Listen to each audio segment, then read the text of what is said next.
Hello guys, magandang araw sa inyong lahat. So ayan, para ito sa mga maliliit na negosyante na kagaya ng negosyo ko, ang inyong mga business ngayon. So itong kwento na ito, i-share ko lang sa inyo yung nangyari po sa akin na humantong po sa aking pagkakulong. So, nung February 2 guys, nagkaroon ako ng warrant. Nagtataka ako kasi wala akong subpoena na tanggap talaga dito sa bahay. Warrant na kaagad. Tapos, nagulat ako syempre, diba? At kinabahan ako kasi sabi, bakit ako may warrant? Ang nakalagay doon sa warrant, ang complainant ko is SSS. Yon. Hindi sumama ako sa mga pulis na humuli dito sa akin. So, pagdating doon, pangalan ko naman talaga, syempre kinulong ako. Nakulong ako ng kulang-kulang 24 hours kasi alas 6 ako ng gabi hinuli. Tapos magdamag ako nakakulong. Tapos halos maghapon. Kinahapon na ako lumabas. So yon. Ang complainant ko SSS. Ang kaso ko ay hindi ako nag-comply. Ito ikwento ko lang no. Simula sa una. Guys, ako nagtitindala ako ng Paris. Para doon sa mga taong hindi nakakilala. I-share ko na lang din.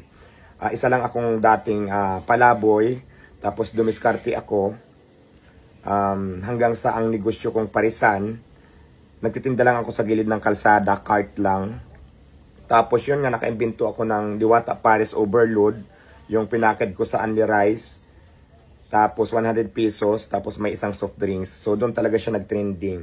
Tapos nagtrending na dahil nasa kalsada lang ako, hanggang sa dumating sa point na siguro marami nang nagreklamo regarding na din doon sa pinipistuhan ko kasi nga naabala na siguro yung iba, nagreklamo. So, yun, binantayan ako ng clearing operation doon at kinausap din ako ng Pasay na bawal na ako magtinda doon 24 hours. So, yun, na-stress din ako noon. Kasi parang wala na yung Diwata Paris ko. Tapos, sayang, ang daming customer noon eh. Mabuti na lang din, meron isang tao na mabait. Kinausap ako nung nakikita niyang hindi na ako nagtitinda. Parang siguro napapanood niya ako sa social media ngayon, nawala na ako. So pinahanap niya ngayon ako at kinausap ako. Sabi niya, sayang yung tindahan mo, pumisto ka dito. Sabi ko, mabait talaga si God kasi may mga tao pa rin mabait. Ngayon, kung saan yung pisto ko na ngayon, nang wala kaming pinag-usapan na upa, kasi nga guys, kung may upa, hindi ko rin yung kakayanin before dahil nga di ba Paris lang naman yung tinda ko. Basta kung minsan, pag may kita ko, basta abot-abot po konti-konti, depende lang din kung may abot ako. So yun lang, doon lang yun. Tapos yun ngayon, doon ako nagtrending palalo kasi pinupuntahan na ako doon ng mga celebrity vloggers, mga kung sino-sinong vloggers na nagbablog doon, tapos nababalita ako. So nagtrending talaga siya. At ito naman yung naging problema nung nagtrending ako. Pasay City Hall naman, siyempre, need ko na kumuha ng permit. So pumunta sa akin yung mga taga City Hall na kailangan ko daw kumuha ng permit. So nag-comply naman ako sa kanila. So yun lang, ang naging problema, hindi rin talaga ako nabigyan ng permit dun sa Pasay. At alam nila yan, nag-comply naman din ako. Alam niyo kung bakit? Kasi tent-tent lang ako, tapos lami-lamisa lang, nalatag-latag lang sa gilid-gilid. Tapos walang payong-payong lang siya. So hindi siya nakapasa sa madaling salita. Sa standard kung paano ka bigyan ng sanitary permit. Tapos need pa rin yung list of contract, wala din naman tayong ganun. So yun, akala ko okay na. Tapos, yung mga katrendingan yan, that was 2024. Yan yung katrendingan ko ng Diwata Paris. Tapos, ay nung mga time na yun, sobrang busy ko. Mayroon naman nagsabi sa akin na tao ko na may sulat daw yung galing sa SSS. Diba? So, yun, yung sulat na galing sa kanila na natanggap ko.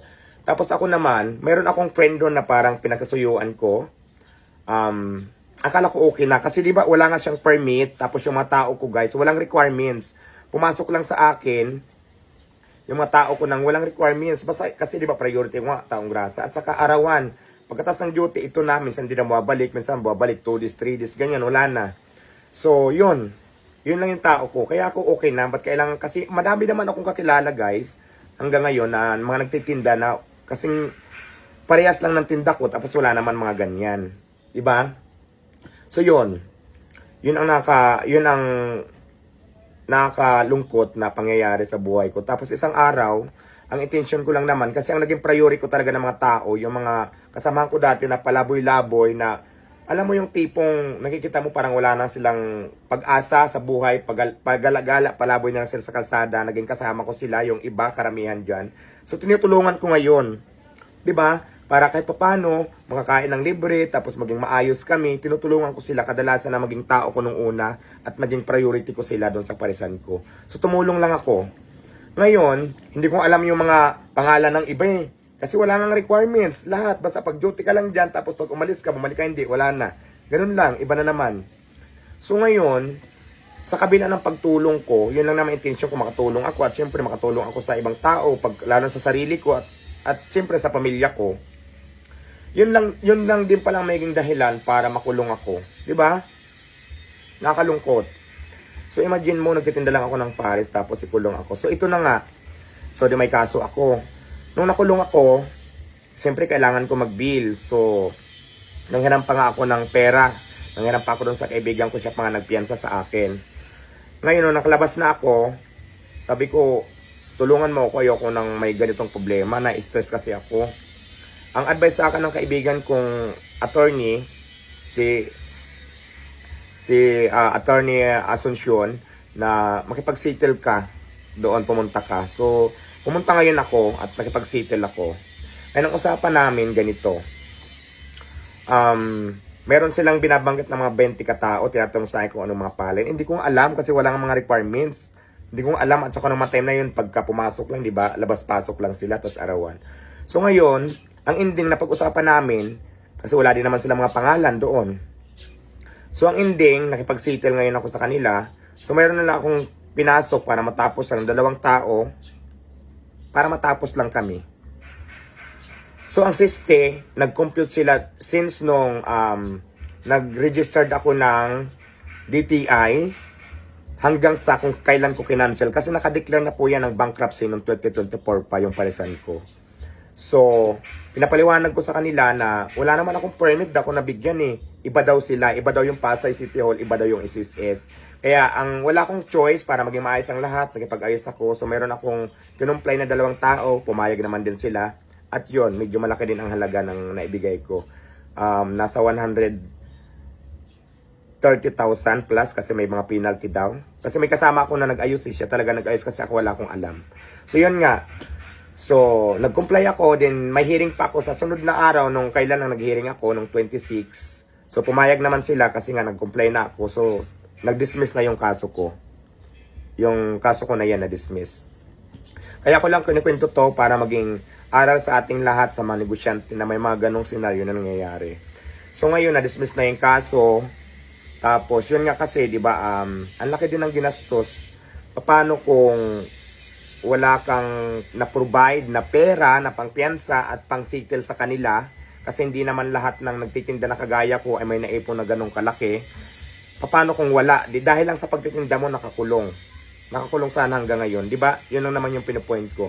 Na sana kung mandatory man to or batas man talaga siya, sana naman tulungan nyo kami na maayos to. Sana naman hindi ito applicable sa kagaya naming nagsusurvive lang, panabla-nabla lang para makakain lang ng isang araw. Tapos minsan nga kulang pa, minsan abono pa kami.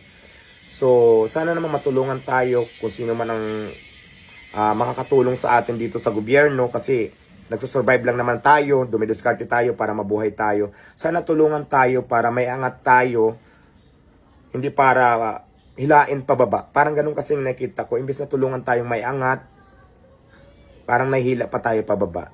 So yun lang, kinukwento ko lang to, sana matulungan tayo sa mga nandyan ngayon, kung sino man ang karapat-dapat na tumulong nitong problema ko na hindi na ito maulit sa iba, hindi na magaya itong nangyari sa akin kasi kawawa din talaga.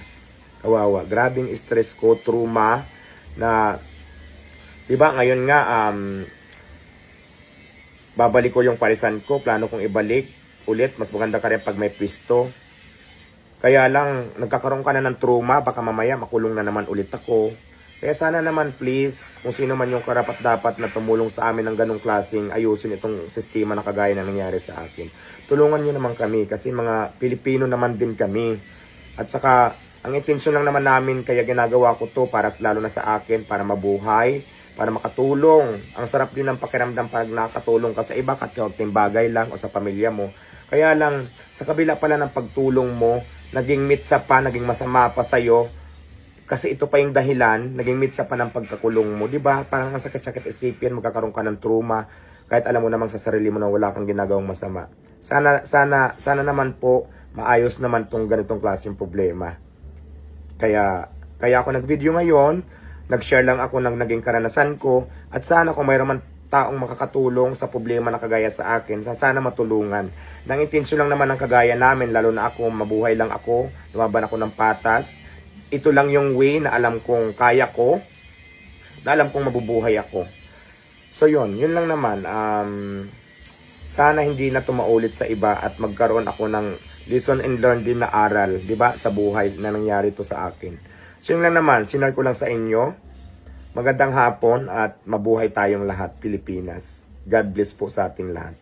Opinion ko lang to, sinare ko lang, at sana magkapulutan to ng aral ng karamihan, lalong-lalo na po sa mga negosyo. Yun lang. Bye-bye. Diwata Paris.